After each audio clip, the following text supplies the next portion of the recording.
Hey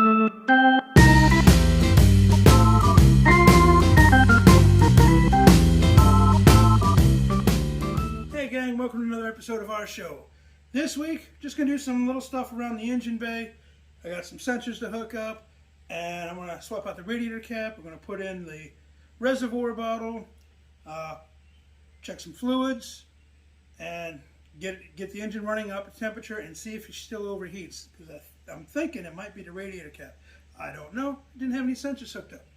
So I'm going to hook up these sensors, clean up this reservoir bottle. Check this out. This thing has been in my parts bin since 2005, I think. So clean this up, put in a radiator cap in, and we'll start the show.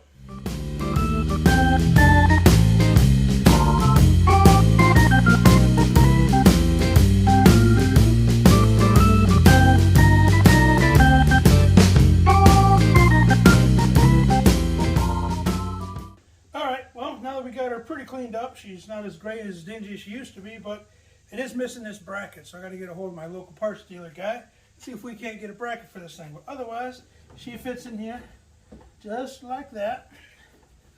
This hose connects to the radiator like that, so if she does overheat, this hose holder right there, so if she does overheat, well, we're not going to spray it all over the engine bay that I had just cleaned a week ago. Take a look at this.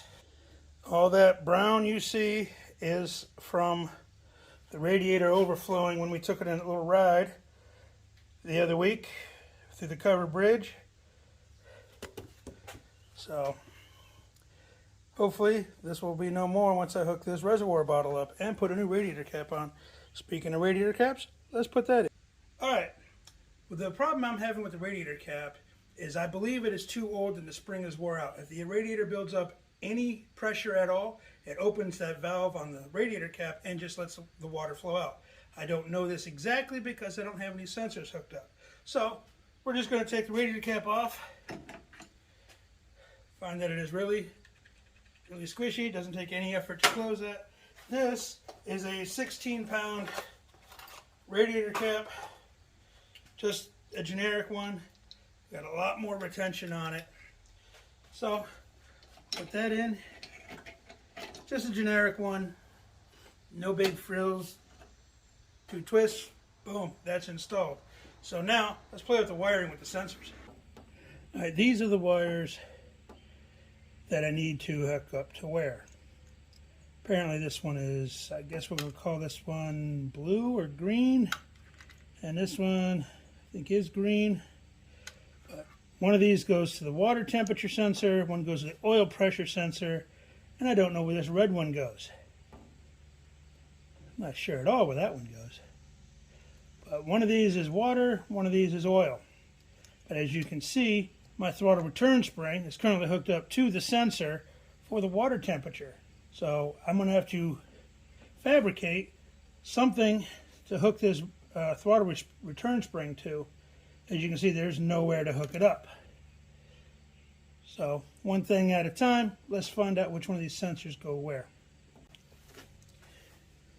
Okay, after referring to the owner's manual and a little bit of mean green on these wires, we can clearly see that this one is blue and this one is in fact green.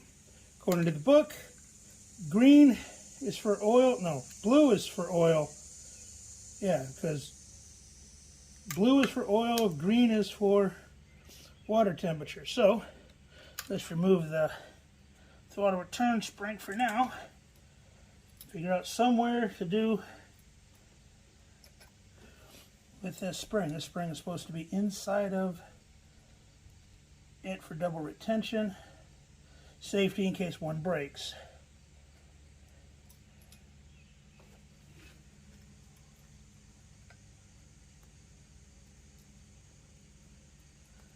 Snaps on like that. So I need something about that far to hold the spring in place. I think I'm going to use this bolt here. This is an aftermarket intake manifold by Edelbrock, and I don't have nothing to mount here, so we're going to fabricate something using this hole. Not sure what it is yet, but I got an idea. So let's plug in what did I say it was? Yeah, blue for oil. And this one should be my water sensor. And they just clip on. They're supposed to just clip on.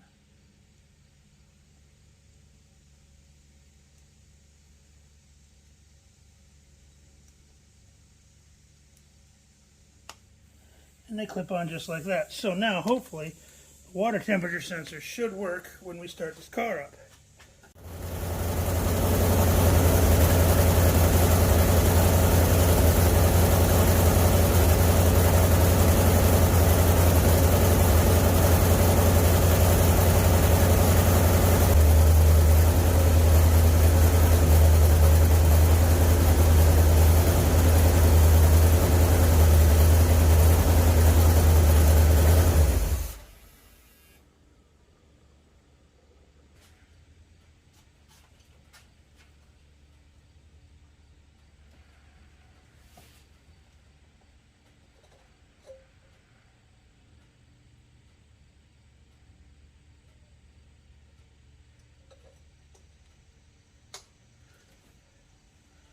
Just making sure I didn't have chocolate milkshake in there.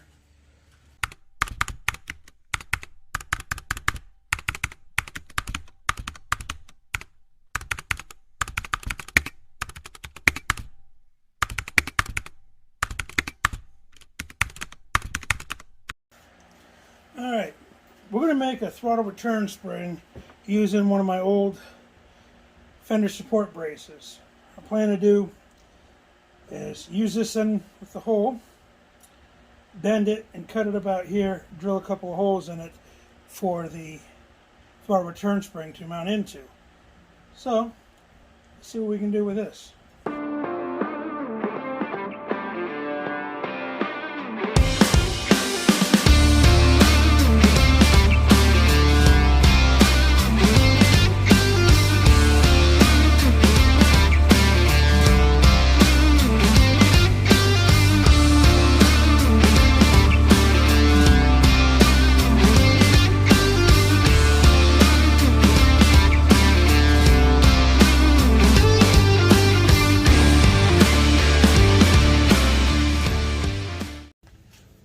Okay, as you can see, it is a test fit and everything fits on there.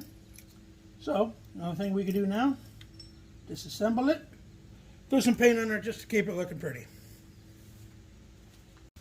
Alright, so all we did was just take this paint roller, stick it in between a couple of boards, hangs on like that, and him in a can of spray paint, which please. Okay, we're just using some generic old black.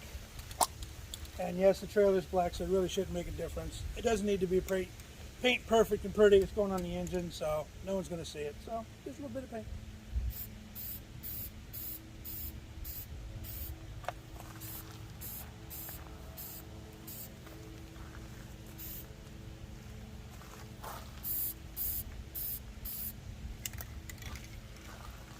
That's it. It's been a few minutes since we did this. It's got some quick dry paint on it. And it's obviously not dry enough. So much for the quick dry stuff. Let's hang this back up. Alright, it's been a few minutes. And it's now dry enough to touch. So, mount it like that. Put the bolt on here. I always like using stainless steel on aluminum. They really don't make an aluminum bolt, so just put a lock washer on there to help keep it in place.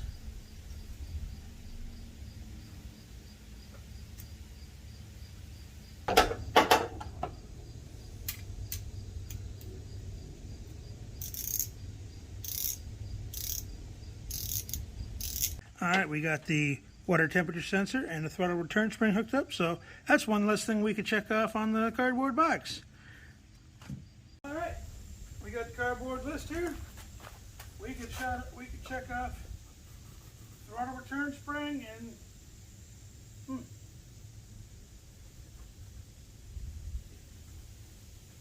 water temp sensor. Check that off now. Okay, so all we got left to do is solve this coolant My package should arrive any day now. So let's go ahead and like, subscribe, tell your friends, and see you guys next week.